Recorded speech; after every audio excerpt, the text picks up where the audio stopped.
Hi everyone, welcome to this month's RMetS Southeast Local Centre meeting. Without further ado, I'll hand it over to Dr. Kathy Wells.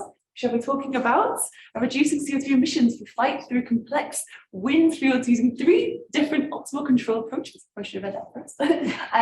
Over to you. I like a nice snappy title to start with. So this is actually research that I was doing as part of my PhD. And I was doing it through the Mathematics of Planet Earth Centre for Doctoral Training here at Reading University with supervisors, Professor Williams, who some of you may know, and Professor Nichols, who are both based at Reading, and Dr. Khaleesi, who's from Imperial College, and also Ian Pom, who was a professor at Cranfield and comes into it quite a lot with the fuel burn calculation. What you can see up here at the moment are the tracks. This is the organised track structure from the 6th of December 2019. And the idea is that the air navigation service providers create these tracks to allow aircraft to fly across the North Atlantic. The ones that go from England over to America are created by NATS in this country, and the ones that go back the other way are created by NAV Canada. The reason why these tracks exist is that historically there's been really poor situational awareness across that stretch of airspace. So it used to be the fact that there's no radar, your plane enters the airspace, and air traffic control have to know vaguely where you're going to finish up. Otherwise, they have no idea where your aircraft is. That's now changing, and that's what prompted this particular piece of research.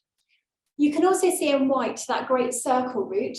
So that's the shortest distance route if we're going around the globe. And you'll notice that the tracks at the top, they go across that shortest distance route because those are the eastbound tracks. And we're looking at a predominant easterly jet stream going across this particular airspace. So when we have to fly westbound, you're trying to avoid that prevailing headwind. And that means going either north or south of the Great Circle route normally. This is what we're going to have a look at this evening. First of all, why are we even bothering? This has been working for 60 years quite nicely. What's the point? Then we're going to look at some different ways of changing trajectories. So looking at a time minimal trajectory, and this uses what we call an indirect method of solving an optimal control problem, which is a bit of a Pontryagin's minimum principle.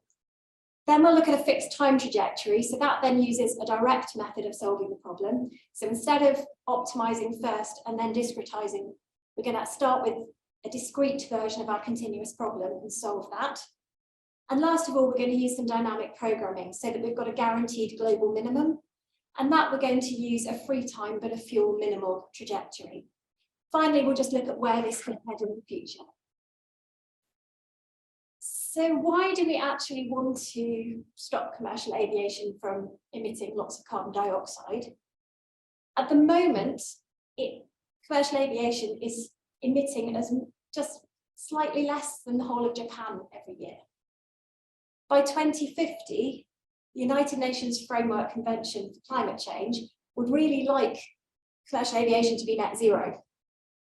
By 2030, the EU would like a 55% reduction in carbon dioxide emissions because of the global warming implications.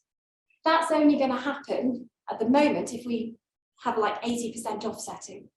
And offsetting, although it's one way of getting around a carbon dioxide problem, it's not actually stopping the carbon dioxide from being emitted from the planes. So it's a last resort, and we'd really like to do something different.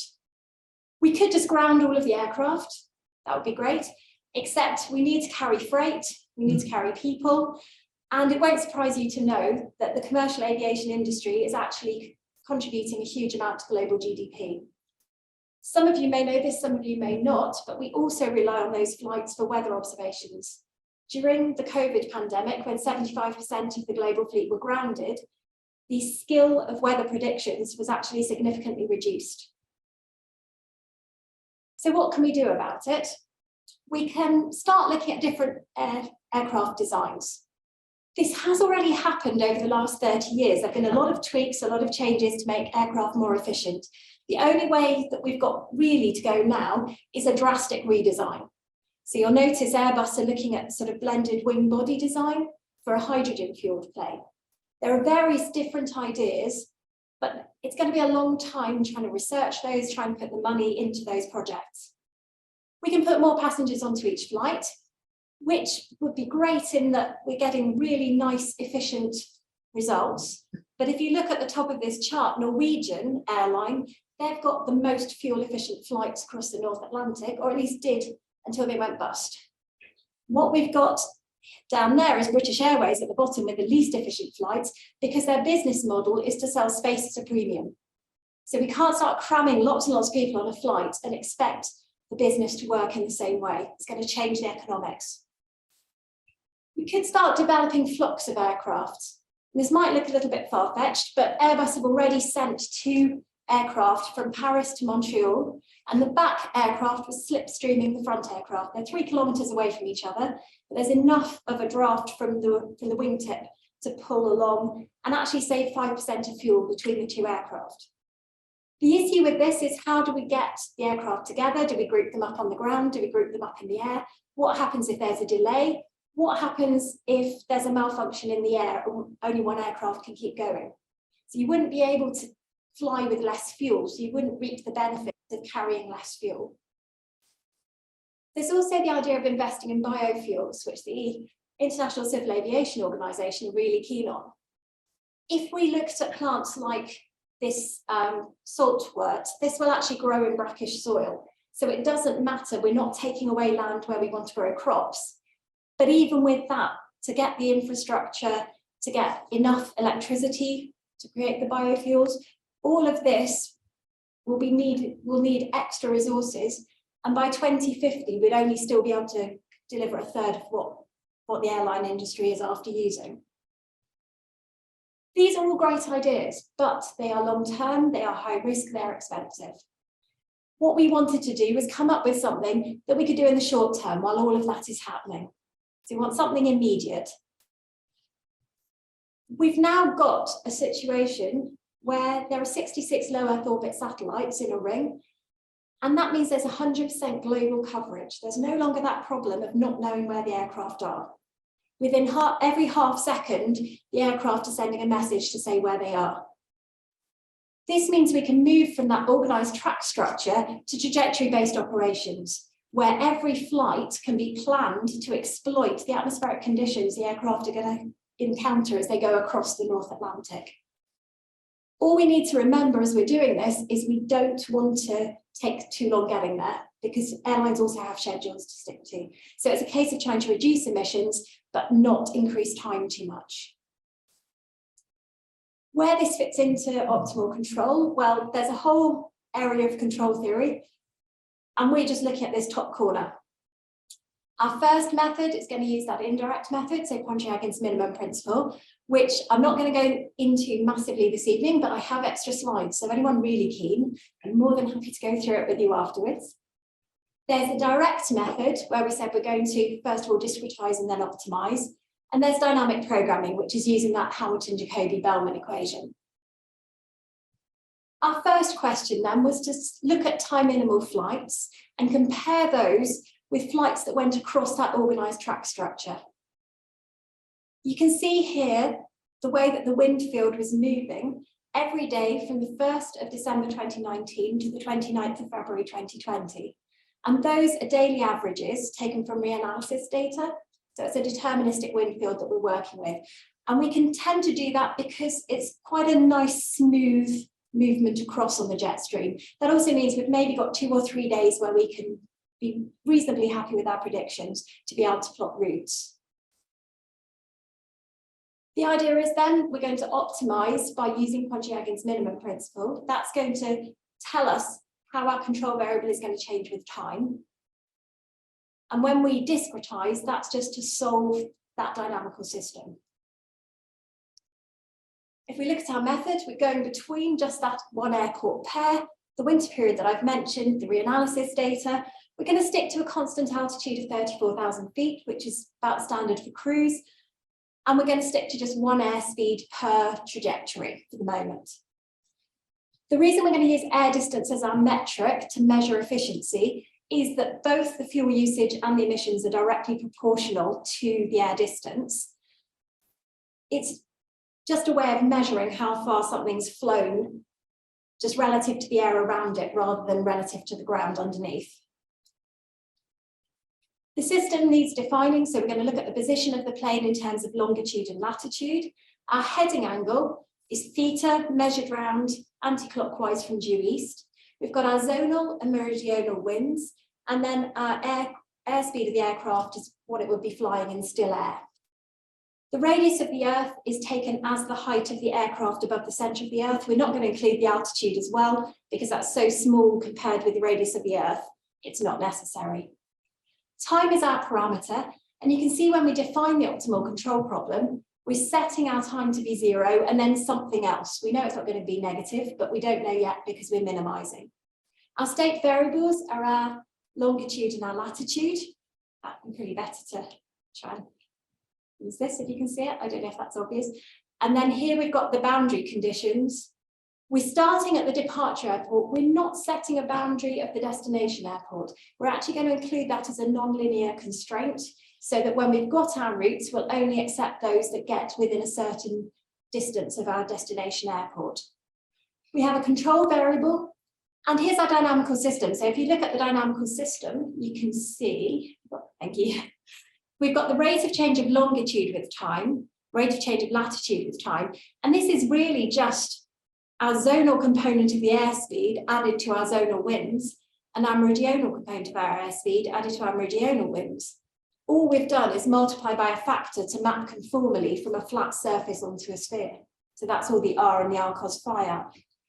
Our cost functional is just based on time because we want to minimize that cost. So we're going to add up all of the time and try and make that as small as possible. We have a dynamical system with two levels. The third level, as I said, comes from applying Pontryagin minimum principle, and that allows us to derive something that tells us the rate of change of the heading angle with time. Once we've got those, we can use a numerical method. So this is where we discretize. We can say that our new longitude will be whatever our old longitude was, plus that change in longitude times our time step. So we're just forward stepping, very simple numerical method. Same with latitude, same with heading angle, but the wind expression is all of this.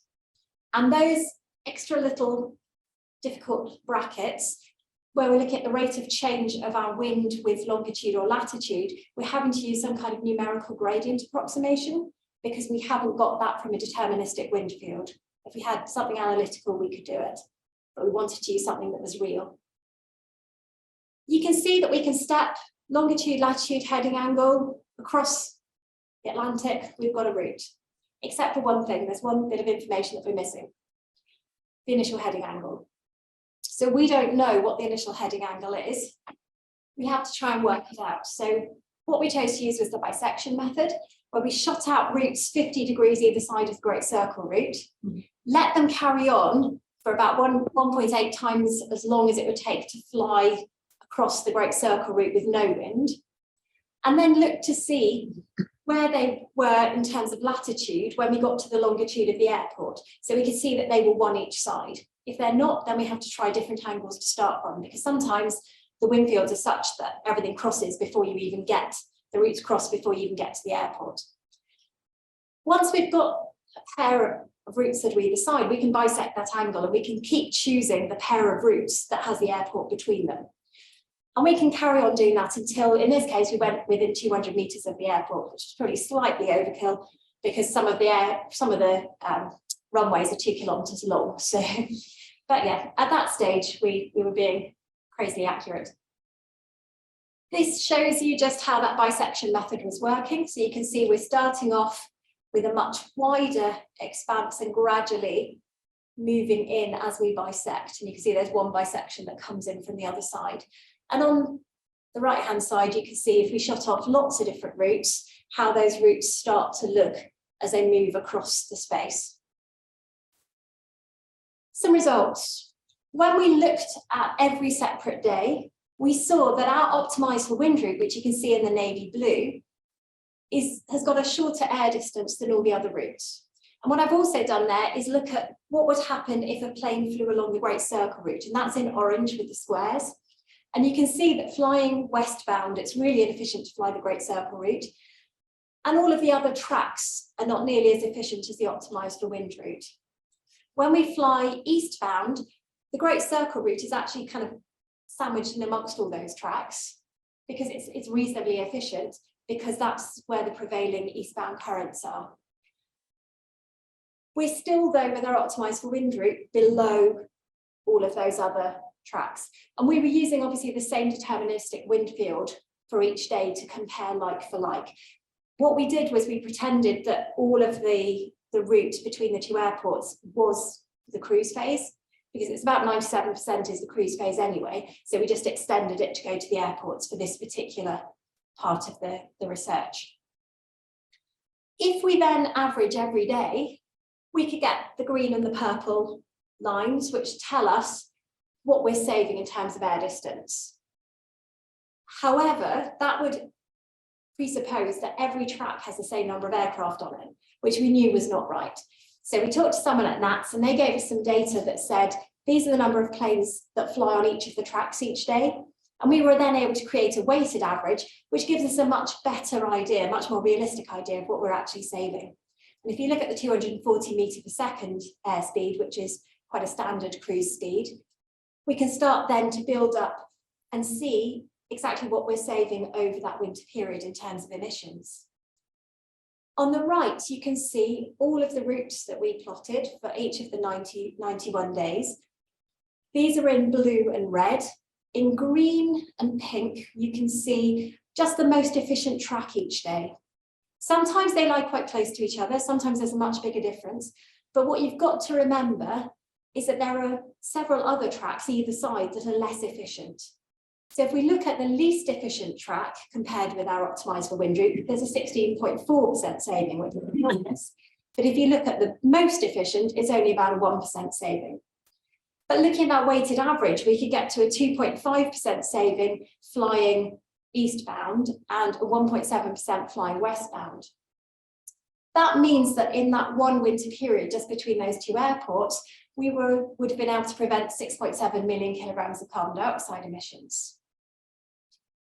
From that, we actually then did a little bit of work with the Met Office, and we looked to see if we were looking at a round trip duration, whether that round trip would be faster, if it's time minimal, in a period that's historic, which is from 1986 to 2005, which always makes me laugh slightly that that counts as history these days, and future time of 2036 to 2055. So unlike other studies that had looked at this sort of idea before, we're choosing two quite close time periods. Previously, they'd looked at pre-industrial and post-industrial and various other ideas like that. So we had 8 different climate models, and these were chosen by someone at the Met Office who decided that this made a really good ensemble. They had to be regridded because they're all at different resolutions, and they all use different sort of couplings and different models within them. When we looked at that, it was quite interesting because we suddenly saw that actually the future period seemed to be faster both east and west. And this was in the summer and the winter. So this time we were looking at 2 different seasons.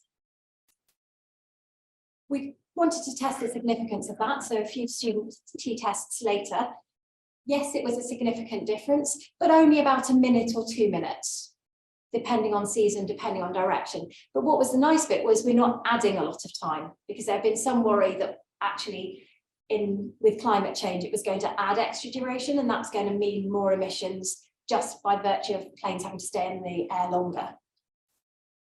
Why might that happen? Well, in the future, we're looking at, in the winter, a faster jet stream, but a weaker jet stream at the higher latitudes, whereas in the summer, we're looking at a weaker jet stream core, but then it's extending both to the poles and to the equator. What that means for us is that when we've got a westbound plane, it can fly, avoiding that jet core if it wants to, but it's not having to go so far to get away from it. And in the summer, the jet core is weaker, so it can go across the middle, and it's having a shorter ground distance flight. So that shows that westbound, yes, we can definitely be faster. We can understand why that might work. Eastbound, obviously, when the jet core is in the winter, when it's stronger, plane's going to take less time because they're flying through that jet core. In the summer when it's weaker, because it's spread further, some of that spreading will then cover maybe the Great Circle route where it hadn't covered it before. So that it's able to fly a shorter distance at those times. So that will then make up the time. So although it sounds counterintuitive, we can actually speed up in both directions. When you look at the separate models, this is where you start to see some differences, because a lot of the other work that we were comparing with had just used 1 or 2 models from different CMIP3 or CMIP5. We were using 8 from CMIP5, and you can see that depending on which model you choose, you will get different results, which is why with this ensemble, the people I was working with at the Met Office decided just to average everything. It might actually be better in the future to look at all the different models separately and see what that tells us. So try to make more of a storyline of it. But overall, we were content that it looks like it's not going to take drastically much longer for a round trip in the future. Oh, let's go backwards.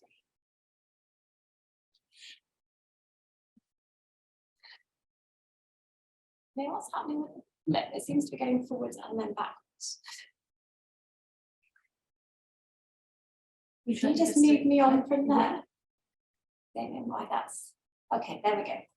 So we wanted to see next whether a fixed time flight could be planned for a whole winter season, because if you get to an airport and you're circling, then you're flying at a really inefficient airspeed and a really inefficient altitude. So what you really want to do is land straight away. If we can say for a whole season, this is the exact duration of the flight, then that's going to make it much easier to schedule. So we thought we'll try that, but because we're not doing minimal time, we'll actually use fuel minimization. So we used Ian Pohl's equation. Here, the G is our rate of change of fuel burn. It's not gravity. W is the weight.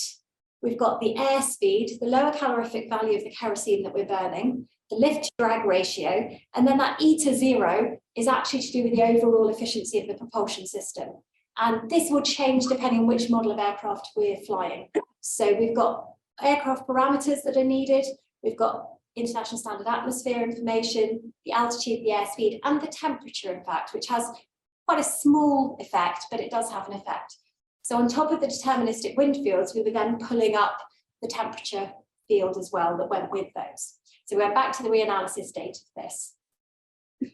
The idea was that we couldn't then use Pontryagin because we've got that fuel burn. It doesn't, all our adjoints don't cancel out nicely. So instead we were discretizing, taking us time steps, trying to optimize the discrete version, and then showing that that would give us an approximate solution to the continuous function. Same assumptions as before, except we're going to fix the time, and those times are based on what we found for time minimal routes previously, so that we know that every aircraft on every day can definitely get there in that time. The mass of the aircraft is going to change now because that comes into the optimization where it didn't with a time optimal route. And we're obviously using the fuel burn function I showed you. The optimal control problem looks really similar. For the eagle-eyed, you'll notice there's an extra state variable. For the even more eagle-eyed, you'll notice that our final time is now fixed. We've still just got the one control variable in optimal control problem 2. Optimal control problem 3, though, we decided that we were going to control the heading angle and the airspeed. So we're going to see whether that makes a difference. This means that for a dynamical system, we have to have a third row, which is based on the rate of change of mass with time. In this case, obviously, that's just the fuel burn. So it's just minus whatever the fuel burn is. Our cost functionals are now going to be that total fuel as we move across the Atlantic. And sometimes we've got that extra variable there. So where we have an extra control variable, that's our OCP3. That's going to make a difference. The way we solve this, we actually used a Runge-Kutta-4 numerical method here because it was a quicker route so we can converge slightly faster. This is all within the MATLAB FMINCON function. So it looks at a gradient descent method to work out whether it's got the best possible controls or whether if it moves to other controls, it'll get a smaller value for that fuel burn. That really is just saying, I think there's probably an extreme here. It's not necessarily global. So what we then did was to encase it within a global search function. Because here, instead of just having to try and find an initial heading angle, you're having to find all the heading angles and all the airspeeds as a first guess, and then you're iterating to make that better.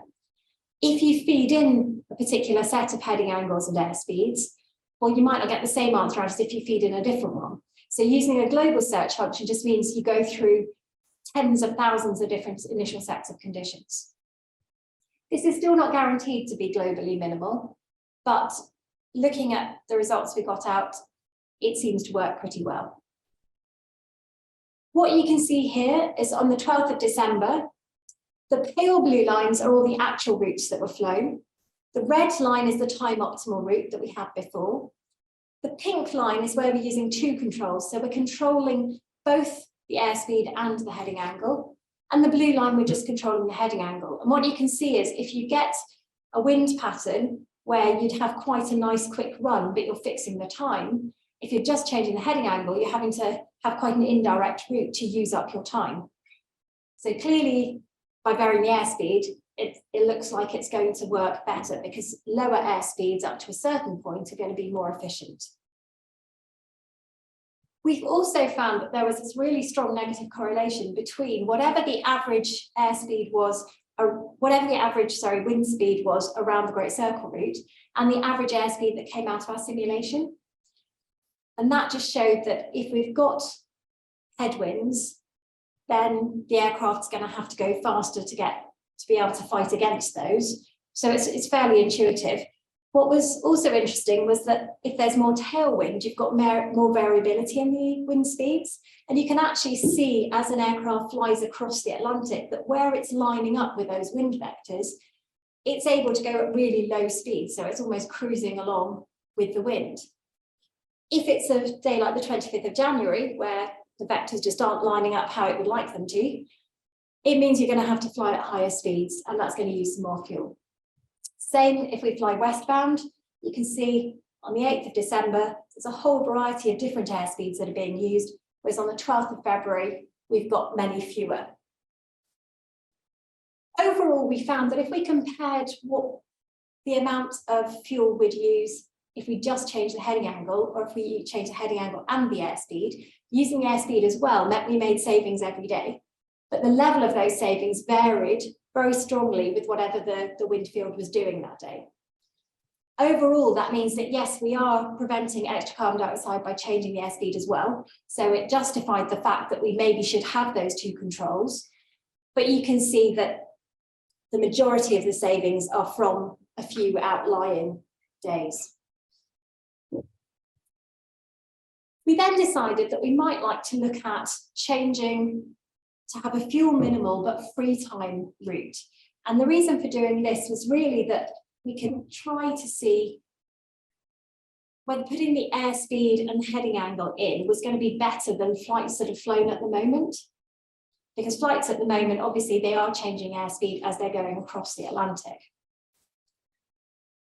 We've also compared with a time minimal version, because we're using dynamic programming here. So we decided to use dynamic programming for the time minimal as well, just so that we'd have another comparison. Our optimal control problems, you're getting used to these now, they look familiar. This will look pretty much identical to the last one you saw. The difference is we've opened up the time again. We also obviously then looked at the time minimal, and if you look at the time minimal, you get rid of that mass variable and you get rid of the rate of change of mass with time. The dynamical system, as we had before, and in the case of our optimal control problem 4, we're minimizing the fuel. When we look at the time minimal, we're just back to adding up the time for the journey. The dynamic programming part of it means that we're solving the Hamilton-Jacobi-Bellman equation. This is a fairly standard time minimal Hamilton-Jacobi-Bellman equation. The fuel minimal is less standard. It's from a paper by Cristiani and Martignon, but it's not actually been applied to this sort of material before. What these value functions do is that when you solve them, they give a value to every point on a grid. And our grid is made of longitudes and latitudes and also masses. So when it's going up and down, it's not altitude, it's just the mass. Those values tell us how good each point is in getting from the departure airport to the destination airport. And that's what allows us to then create a route, because we don't have to snap to the grid. We can interpolate between those grid values. We used a semi-Lagrangian scheme to set up the sort of iterative process of creating the value map, because you can't solve the value function directly. This one is for the time minimal, and you can see that Euler forward step kicking in again, which is always very useful to help us see where we're moving to. Where we've got the fuel minimal, you'll notice we've got that function g that's coming in, as well as any of the other points that we had within the other semi-Lagrangian scheme. Because it's dynamic programming, we have to set certain parameters. And we did this using sensitivity analysis, but we also had to take into account computational time and computational space, because it's really easy, it turns out, to overload an array, especially if you're using MATLAB. So if you have a mass resolution that's finer, A, it doesn't do much, so we check that with the sensitivity analysis, and B, you're going to end up with an array that's too big. The thing is that you're having to check every single combination of state variables with every single combination of your control variables. And this is what leads to what we call the curse of dimensionality. As soon as you add an extra state variable or you add an extra control, the size of your array just gets massively much bigger. The algorithm to find the value map, we had the grid and we set everything to be 1, and then the target was 0. We sent round that semi-Lagrangian scheme that I showed you before. If that Euler forward step took us outside of our grid, we just set the value to 1. Otherwise, we would get a value, and we could measure how close or far it was from the previous value for that grid point. If it's within a certain tolerance, great, we could stop and move to the next grid point. If not, we go round the loop again and we keep iterating, remembering to reset the target to 0 each time. What that looks like is something like this. So we start with those noughts at, there we go. We start with the noughts at the target, and gradually as we iterate around, we fill up with all the different values. Once we've got all those values on our grid, we start from our departure airport, and we just put in every combination of control variables and see which combination will get us to the point with the lowest value. And we keep that, and we keep those controls, and we do that all the way across until we get to our destination. In fact, in this case, we were working 225 kilometers from the destination and from the departure, because we just cut to the cruise phase, because we wanted to compare with actual flights. And those actual flights, 95% of them were within those boundaries. So that was our choice of cruise phase. The actual flight data was from Flight Radar 24. It gives us a position and it gives us a time. From that, we can work out a ground speed, and using our deterministic wind field, we can then work out an airspeed. When you do that, there are a few surprises. Some of them seem to be wildly too small, too high or too low. There were some aircraft that seemed to be going a lot faster than Concorde. But then some of that will be down to problems with the data that's been recorded. The idea is that we could just, if there were just the odd problems like that, we could move to the boundaries and then change the time so it fitted with the new airspeed. We also kept everything to 34,000 feet. Again, that's an issue with not wanting an extra state, because the extra state would make everything so slow that probably a week later, after the flight's taken off, we could tell them which way to go. But it is not going to be helpful.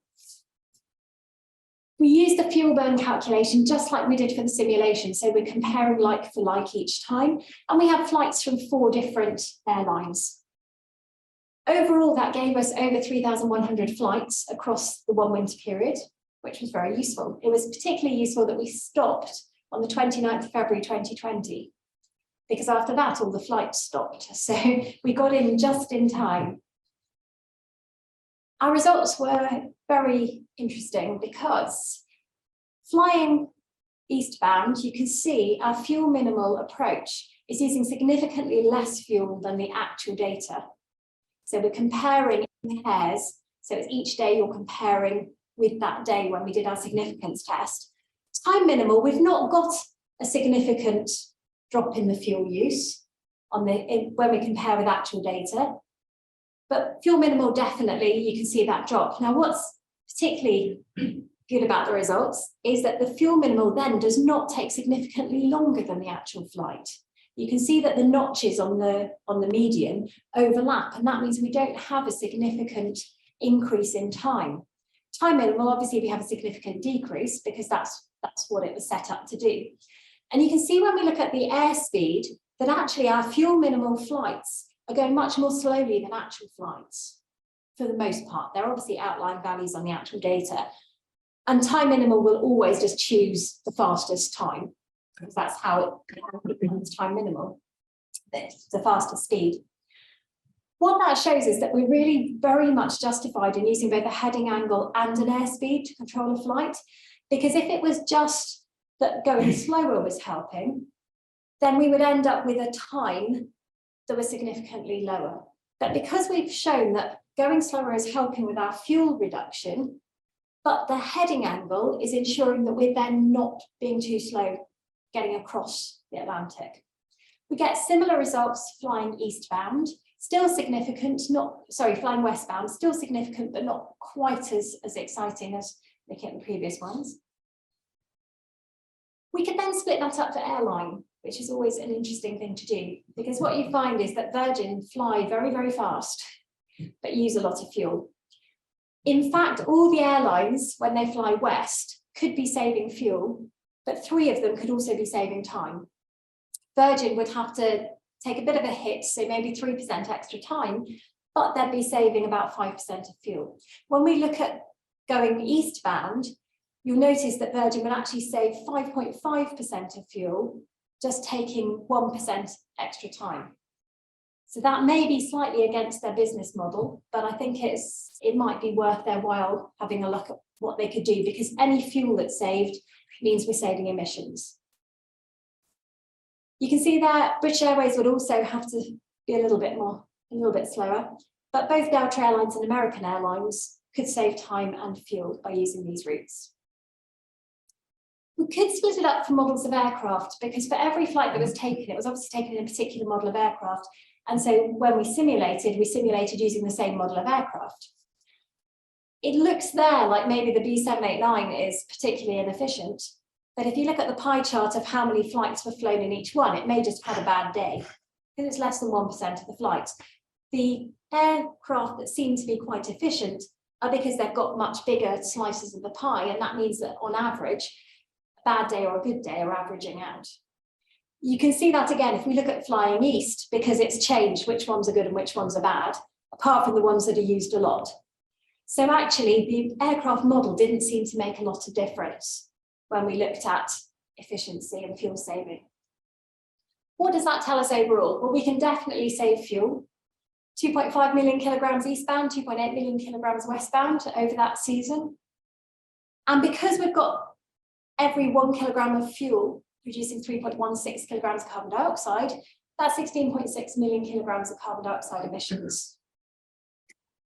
Hard to picture, but it's the same amount as 1,300 UK residents would emit during a year, which is the same amount of people that would fill the bottom of the Blackpool Tower. Or, quite poignantly, it's the same amount that 16,000 people living in Pakistan would emit.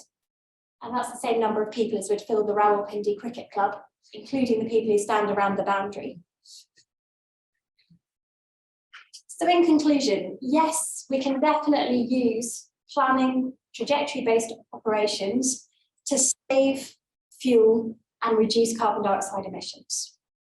We could do it with time minimal routes compared with the organised track system, but actually if we start looking at altering the airspeed and the heading angle, then it's going to be really useful to look at comparing with actual flight data and doing fuel minimal routes rather than time minimal routes. And we're looking at a 4.6% saving flying east and 3.8% saving flying west. This isn't everything we need to do to be net zero, clearly. There's a lot more to do, but this is an interim measure that could come online straight away. And in fact, NATS talked to us about our research when the time minimal paper came out, which included their track data, and cited us in their decision to start changing what was happening with the tracks. And it was not entirely due to our research, it was also slightly due to COVID grounding quite a lot of the flights, which made it easier to do some experiments. But it meant that they could look at what was happening, and they ended up taking away the organised structure up to 33,000 feet, and they're still looking at what they're going to do at the higher altitudes as well. But up to 33,000 feet, the organised track structure is no longer applicable. It's quite nice when you do some research for a PhD and people actually listen. So it was really good. It meant that there was a reason for doing what we were doing. And a lot of newspapers and radio stations were very interested in some of the results we got, which is lovely. Where could this go to? Well, as I said, we haven't done anything with the cruise altitude yet. It might be nice to include a change to that altitude. At the moment, it's mainly step climbs.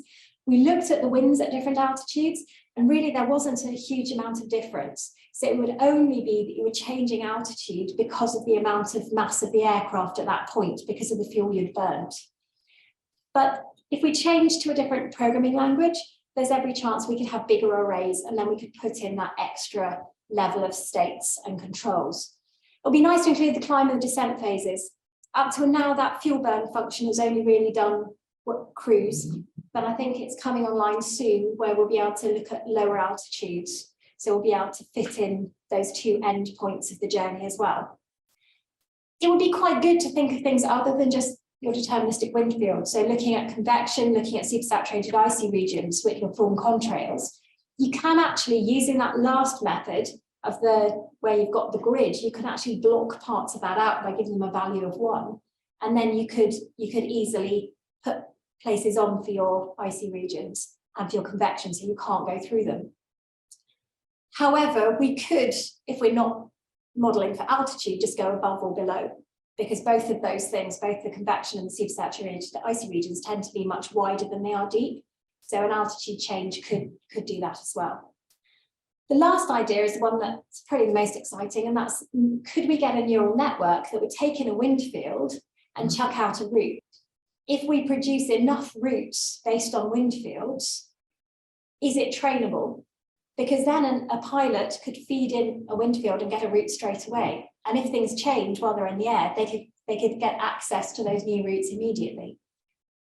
All of that is still to be looked at. But the results so far have been published in 3 different journals. If you're really interested, there are lots more references as well, but those are the 3 important ones. If there are any questions at all about any of this, I'll be delighted to answer them. So please do ask, and if there's anyone online as well. Thanks all. Questions in the audience? Yes. So I would imagine talking an airline into saving money is relatively easy. It's a win-win. I imagine talking them into not making condensation trails that might last weeks and have a big climate influence is less easy because that costs them money. Yeah. You've also got the problem that it's only 2% of the flights that are making 80% of the condensation trails. Absolutely. So if you plan everything to avoid condensation trails, it's not necessarily going to be helpful if you're then emitting more carbon dioxide. And the carbon dioxide is going to stay up in the atmosphere for sort of 500 to 1,000 years, whereas your condensation trails, some of them are going to be, well, they're going to be a little bit more short-lived, and some of them are actually useful. I mean, there is that duality of when is condensation trail useful? When is your contrail cirrus actually going to help, and when's it not going to help? And can you create it so it's going to stay for the time when it helps and then disappear when you don't want it to be there anymore?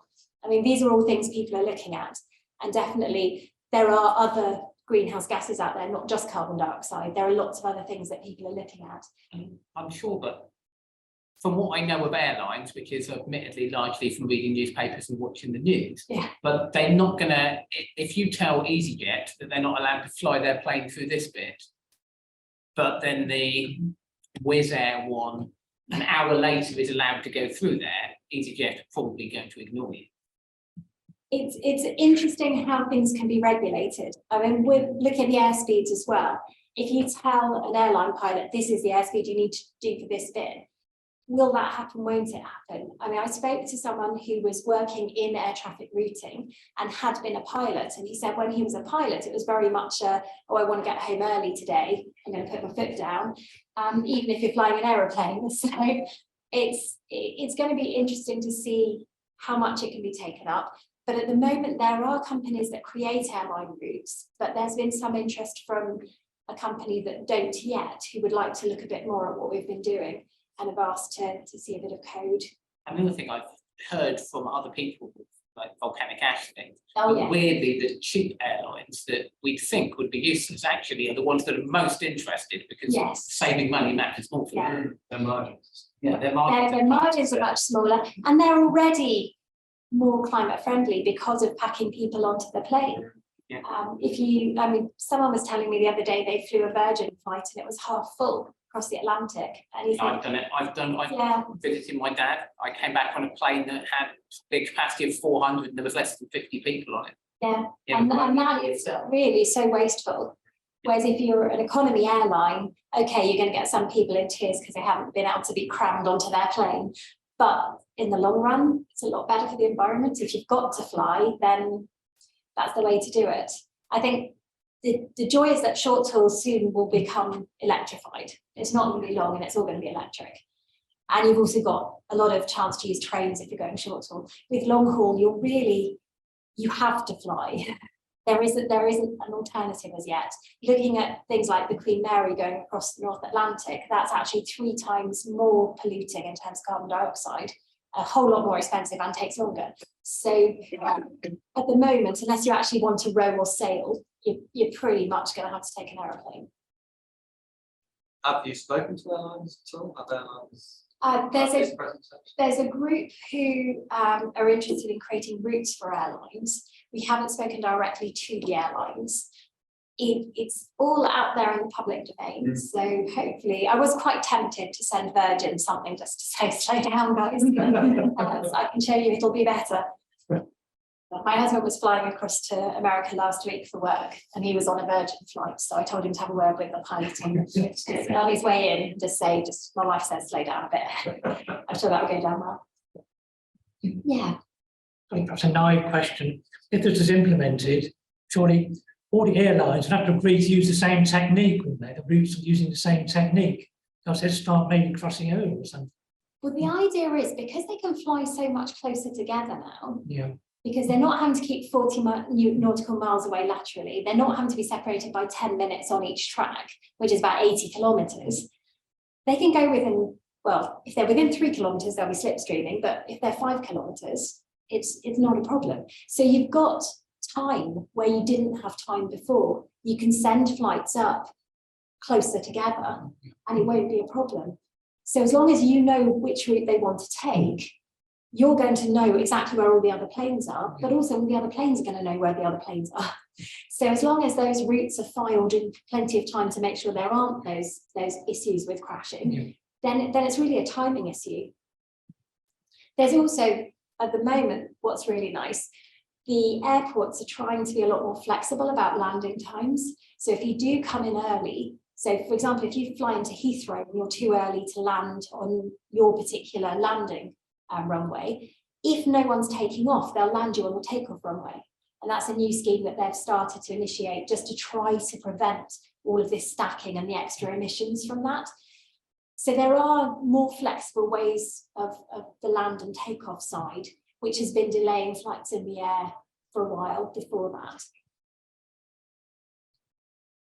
So you said NATS have taken that. What Yeah. about the routing from America? So Nav Canada were not quite so enthusiastic. There was a little bit of a kickback from them, and that's really where NATS have kind of stopped for the moment, and they're trying to negotiate how they can move on with this.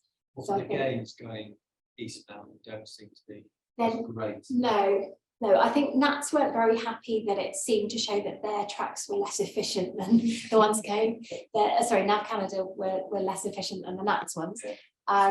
But I think NATS were really interested because they're trying very hard to make these changes, because if you've got the Arion set of satellites, it would be ridiculous not to use it. To stick with something that's been going for 60 years and not have the same reasons for doing it, well, it's really not worthwhile.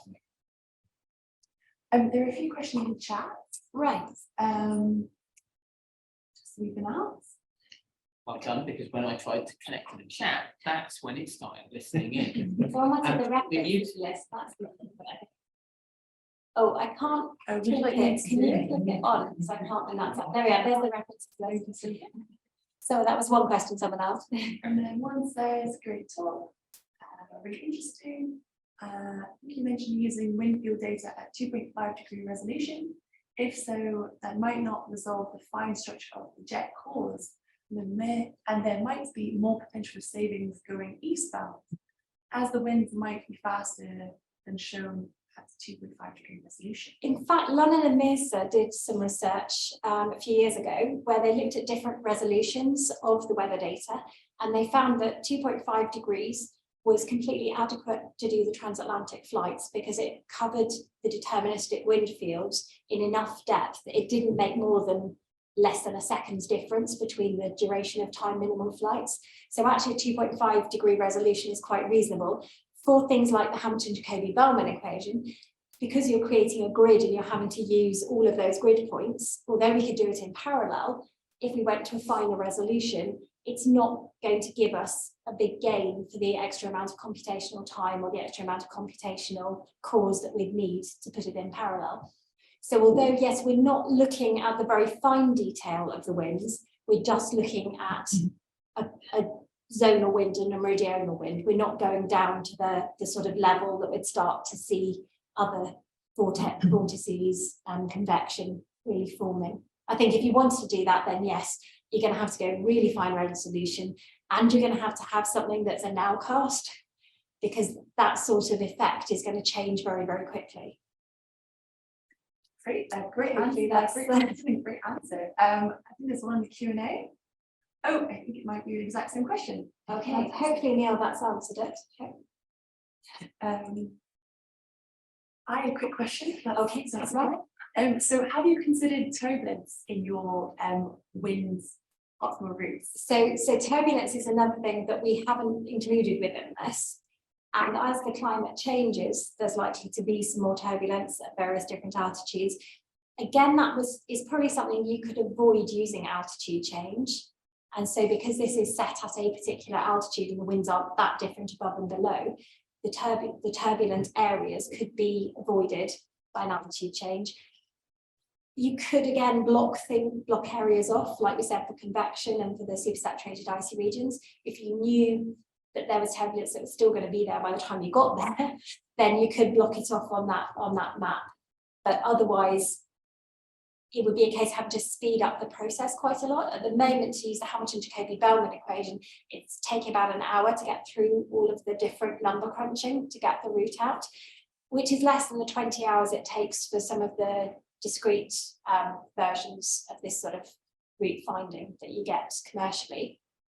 But it's still too long if you've got something that's going to change quite quickly in the winds. Great. Okay. Yeah. So a bit of more of a pie in the sky. If we're heading towards net zero aviation, Yes. which probably is a relatively long-term goal from aviation, in that Yeah. a lot of that's going to be very different. Where do you think the medium term is? Do you think like basically only a few transatlantic hubs and lots of much more efficient, probably electric, as you say, planes that go to the hub, so that at least you don't have the experience I just said? I had a Barbados to Heathrow flight, we probably had 50 people on a 747, which is ridiculous. You could avoid it by everyone that was from the Caribbean had all flown to Miami or something. And it's very difficult because you can't tell people where to go and when to go there. yeah, I think things like academic conferences, there's definitely a call for having those at particular hub areas so that people aren't having to fly a massive long way, because it's always slightly counterintuitive when you're talking to people about let's reduce emissions and you're flying off to tell them about it. So I think there are ways that we can make business, we can make the academic world much more efficient in terms of flights. Whether we can do anything long term, I think hydrogen is a long term solution for long haul. It's going to take a lot of infrastructure, and it's going to be massive redesigns, a lot of research. There are designs already coming online, but they obviously haven't tried them with people in them yet. And I think we're still at the sort of smaller model stage. There is talk of creating an aircraft where the fuselage is actually made of battery, because if you print circuits onto some of the metals that you can get now, you can have that circuit as part of the fuselage. You're not having all of the massive weight of the wires, and you're not having the massive weight of the batteries if the plane itself is the battery. So there are sort of ways that people are trying to get around this idea of being able to electrify. But still, even if you've got electrified transport, you've still got to think about how you're creating that electricity. Everyone thinks, oh, I drive an electric car, I feel very smug, but I'm still having to plug into an electricity source. Something is still having to produce that electricity for me. So yeah, maybe should board. Yeah. You mentioned the emissions from the shipping industry are orders of magnitude greater. Yes.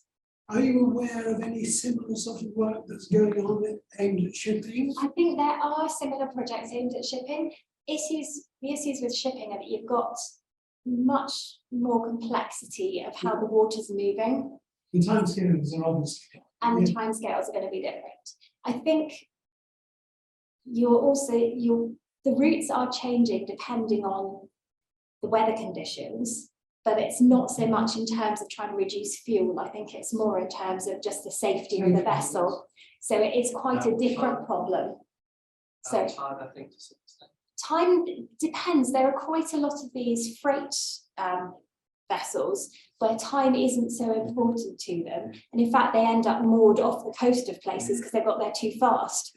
So I think time is less of an issue. I think it's more the safety within the weather. I guess it also has a lot of issues of, it's got a few places where there really is no option. So you really are going to have to go through the Panama Canal. You really are going to have to go through Suez. If it's available and there isn't a boat parked. So